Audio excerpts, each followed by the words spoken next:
Hey guys, my name is Commando, and welcome back to more Let's Play Zelda Spirit Tracks. So, in the last episode, well, last two episodes rather, we delivered a lot of freight, including some pottery to Steam, who, we eventually ended up breaking it, but hey.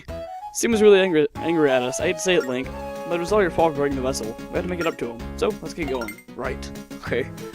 No, we're not gonna make it up to him, but yeah, we do need to get going. This episode, we were going to go check out a few new areas that are available to us now that we got all those force gems that we've been getting for the past few episodes by delivering all that freight. There's two new places we're going to visit this episode. One is in the northwest corner of this realm, and another one's more towards the northeast. You can probably guess where that is. But that's what we're going to be doing this episode. They're kind of like mini dungeons, but not really. This is the northeast one. It's kind of wants to tick you off. It's kind of tedious. Kind of like a mini game in a way. Anyway, if I can get rid of all these enemies, I'm going to try to catch the beetle and spend some money there, because you always want to spend money at beetle if you're going for the final reward you get out once you spend like a ton of money at this place. Once you get like the final card upgrade. But I don't think there's really anything else I really need to talk about right now. So I guess I might as well just cut it out until I get to the next place. So, see you guys in a moment. Ooh, bunny. We haven't seen any of these in a little while, but hey. Let me see if I can catch one, though. That's the big question. I gotta catch them all, though! Please? No! Okay, and once you start getting really close to this corner, like northwest corner, I can't even talk. Once you get close up here, you will run into a lot of snowmen. A lot. I mean, you kind of just get bombarded, really.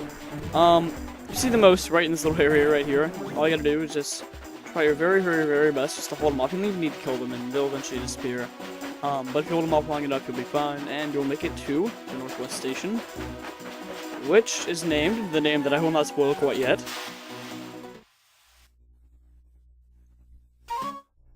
Snowdrift Station. And this is kind of like a little mini dungeon, but it's really not. It's quite short. That's why we're doing two of them in this episode. So there's a station all the way out here. I wonder if it has what surprises it has in store for us.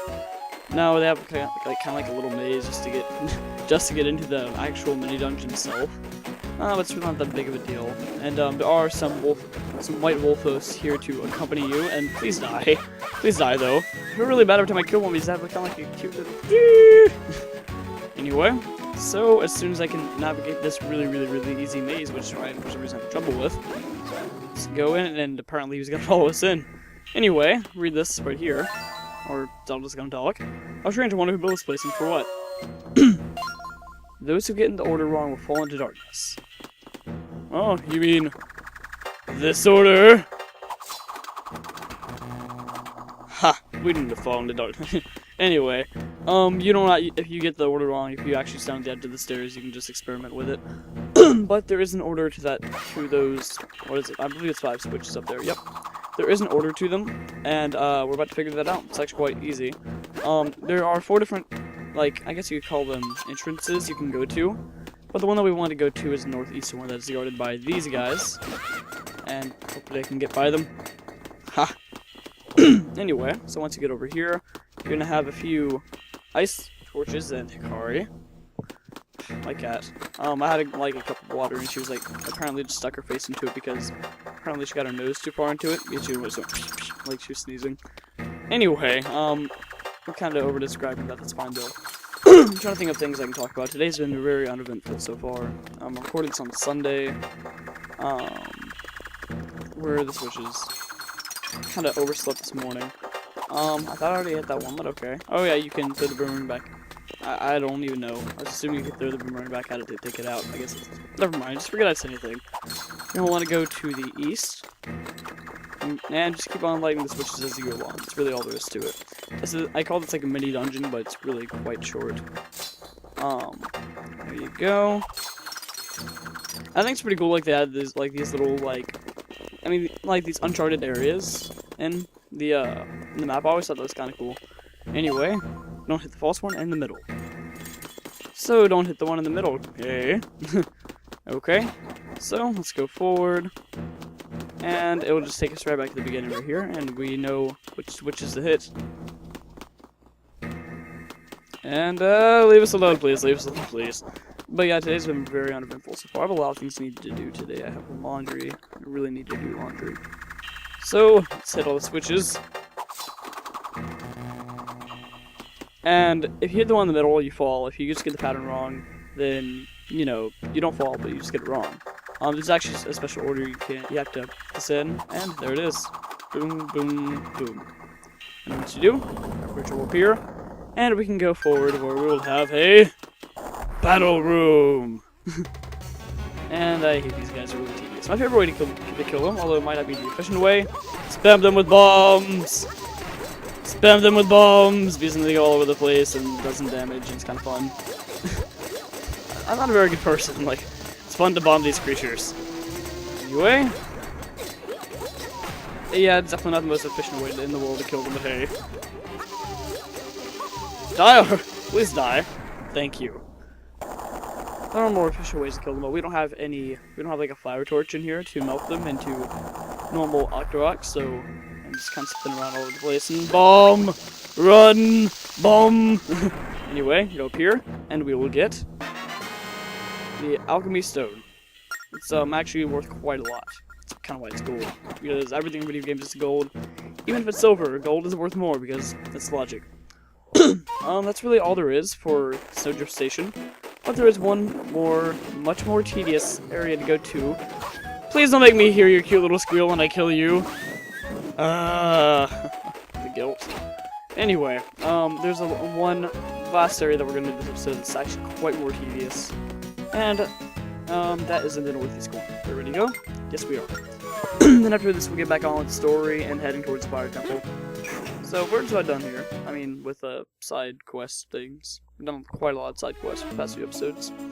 Anyway, where we need to go is right over there. So, I'll see you guys once we're done with our travel. Bunny rabbit. Anyway, I actually attempted this earlier but failed. Hopefully I'll get him this time. Okay, Bunny Rabbit, you gotta stop for just a second, please. Oh, oh no! I totally, you trolly Bunny Rabbit, oh. Black Bunny Rabbit, you caused me a lot of trouble. Please let me catch you. Black Bunny Rabbit, let me catch you. I mean, Snow Bunny Rabbit, whatever your name is. Please let me catch you. Please let me catch you. Please, no! Yes! I got you! I got you! Trouble Rabbit. Ah, finally. That guy was a pain.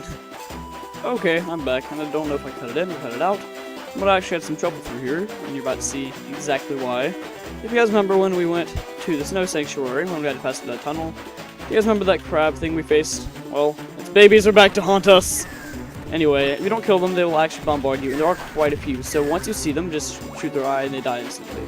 But if you don't kill them fast, more will actually pop up, more and more and more, so you need to kill them right when you see them.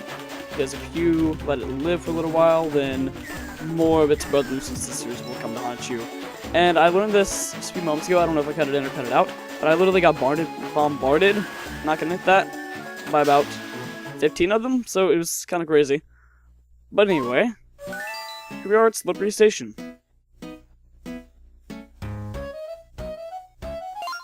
So, there's a station all the way out here. I wonder what surprises it has in store for us. That's what you said last time! Zelda, you're a broken record! Anyway, let's watch out for these ice tubes and just make your way up to here. And this really isn't a dungeon. This is more like just a place to piss you off, and you're about to see exactly why. Amateur course. Try your hardest and don't give up. Well, you have all these different switches. What do you say? Pro course. Time your spins carefully. Champion course. Win this one and be the best skater in the land. And what do you say? Welcome to the skating rink. You don't even need skates to skate here. We have 3 courses. Amateur, Pro, and Champion. Pick your course, step on switch, and then gun it to the treasure. Okay, then you're about to see exactly what they mean. But, the first switch. And that door, as you can see on the small screen, has just opened. And we need to make it to there in time. And this is what I meant by it really ticks you off. And you're about to see why. It's probably going to be hard for me on recording because I have some, like a few cables plugged into my DS. and makes it a little bit harder to completely control Link. But yeah, it's not the easiest thing in the world. The first one's kind of easy, after you practice a little bit. And you get a big gold rupee, which is worth 300. Once you're done, you can go right there and... yeah. And after a little while, the door closes, so if you don't get there in time, you do not get the treasure.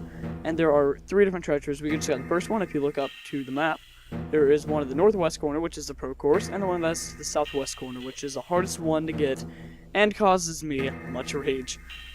Basically, there is no room for error, and you have to be perfect for the southwest one, and you have to be really, really good for the northeast one as well. And one thing that I'm about to show, and I'm about to kind of help you guys a little bit, give you some tips on how to get there in time, and you know, hopefully get the treasure. Because I was even considering, I failed so much in practice that I was considering I might just like tell you guys what the treasure is and not get it on camera because it's really hard to get. But I do have a few tips for you, and those tips are like change directions while you're on the ice. Use a roll to quickly change the direction as fast as you can, and you're also gonna want to hit all the stone places, as you just saw. Wow, I barely made that one. You're gonna want to hit all the stone places so you can get like more traction and get a boost to kind of speed across the ice. Like, use your rolls to change direction really fast, and when you're on the the actual ground, solid part of it, you're going to want to do a roll so you can get even more momentum to slide across the ice. And if you can, try most of the time to go in one direction, in like one straight direction, in a straight line as much as you can. But anyway, you got an ancient gold piece.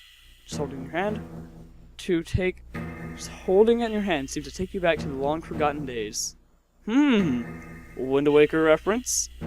Actually, it's not a Wind Waker reference because apparently this is the link after the Wind Waker link. So I don't know what exactly they were trying to do here.